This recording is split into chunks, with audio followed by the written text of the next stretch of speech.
즐거워지는 시사 채널 명랑민국에서 전해드립니다. 여러분들의 구독과 알림 설정은 영상 제작에 큰 힘이 됩니다. 최근 베트남의 거짓된 이야기로 베트남에 대한 이야기를 잘못 전달하고 있다고 하는 말이 정말인지 알아보도록 하겠습니다. 우선 현재 베트남에 사업을 하시거나 관련된 일을 하신 분께는 이 내용이 불편하실 수 있을 것 같습니다. 본 내용은 베트남 국민에 대한 비판이 아닌 베트남 정부에 대한 비판임을 먼저 알려드립니다. 주요 문제가 되는 것은 4개의 내용입니다. 첫째, 베트남 당국은 예고 없이 한국 입국 금지는 자연스러운 거다. 베트남 당국의 예고 없는 한국 입국 금지는 자연스러운 겁니다. 이건 베트남에 대한 일본의 투자에 의한 인식, 특히 정치인의 경우 일본 의료기관에서 치료를 받아왔을 만큼 그간 쌓아온 관계가 있기 때문에 정치인들에게는 일본이 더 가까운 존재는 맞는 것 같습니다. 그리고 당시 코로나19에 대해서 상대적으로 의료체계가 열악한 베트남에게는 여유가 없었을 겁니다. 그래서 한국에 대해 외교적 결례를 범하면서 입국 금지를 했었을 것이고, 정치 세력 등 집권 세력에서는 일본을 보다 가깝게 생각하기에 일본을 찬양하거나 먼저 협조를 구하는 다른 행동을 하는 것이겠죠. 라고 설명했습니다. 이에 대한 반박 자료를 준비해 보았습니다.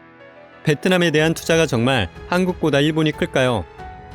한국의 투자는 1995년부터 2018년 누계 기준으로 한국의 대베트남 투자는 지속 확대되어 투자 건수 7,459건, 투자 금액 626억 달러로 1위를 기록하고 있습니다.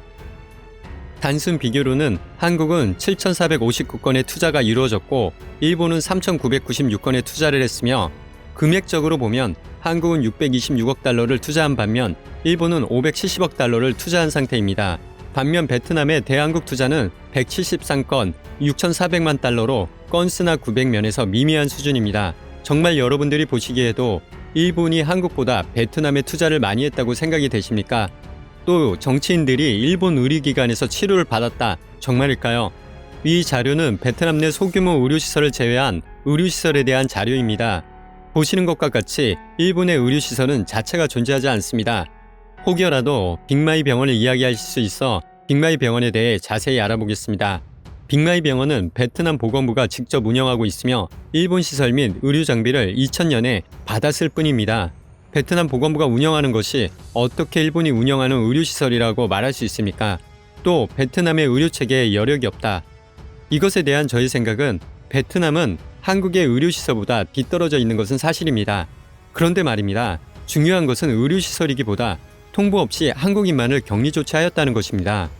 일본은 찬양하기 때문에 해줬고 한국은 찬양하지 않기 때문에 양해 없이 격리시켰다.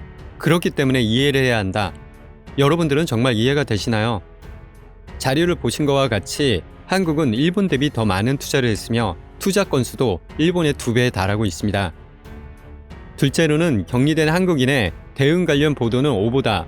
화장실에 잠금 장치도 안 되어 있고 밥 대신 빵을 주었다는 것도, 사실 베트남은 열악한 환경이고 베트남이 즐겨 먹는 반미라는 음식이며 가격 또한 일반 베트남인들 먹는 가격보다 높은 반미가 제공되었습니다. 이런 대응에도 우리나라 기사는 차별에 대해 얘기하고 반미를 빵 조각이라고 하니 왜 한국인을 특별 대우해야 하나라는 생각을 하겠죠. 간단합니다. 한국인을 우대하는 것보다 손님이기 때문에 우대하는 것입니다.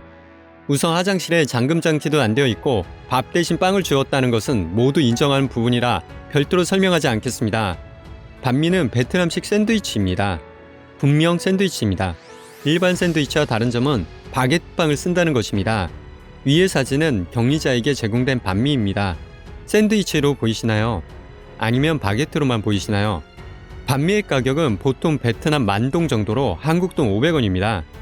이보다 높은 가격의 반미를 제공했다는 것은 어떤 것을 제공했는지 여러분들이 판단해 주시기 바랍니다. 또 10시간 동안 다른 식사 제공 없이 반미만을 제공했다는 이야기는 빠져 있습니다.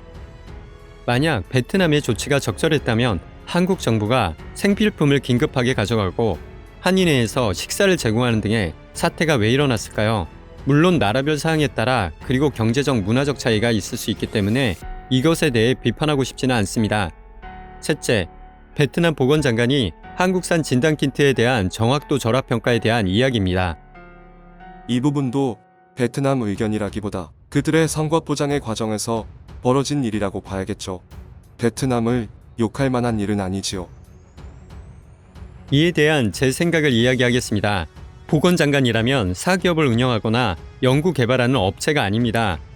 국가의 정부 기관으로 베트남의 보건을 대표하는 기관입니다. 그런 장관이 언론에서 한국산 진단키트는 정확도가 떨어진다라고 한 것은 베트남 정부의 발언과 다른 것일까요?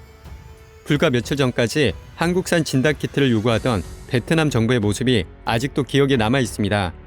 물론 베트남 국민에 대한 비판이 아니라 베트남 정부에 대한 비판을 하는 것입니다.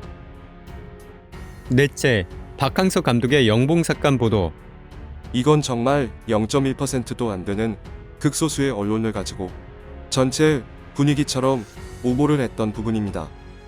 이것에 대해 답변드리겠습니다. 정말 그렇게 생각하십니까? 위의 자료는 2019년도 베트남 주요 언론사 순위입니다. 상단 위에 있는 박항석 감독 영봉삭감을 보도했던 베트남 넷이 정말 0.1%라고 생각하시는 건지요? 여러분들의 판단에 맡기도록 하겠습니다. 하지만 고마운 일도 있었습니다.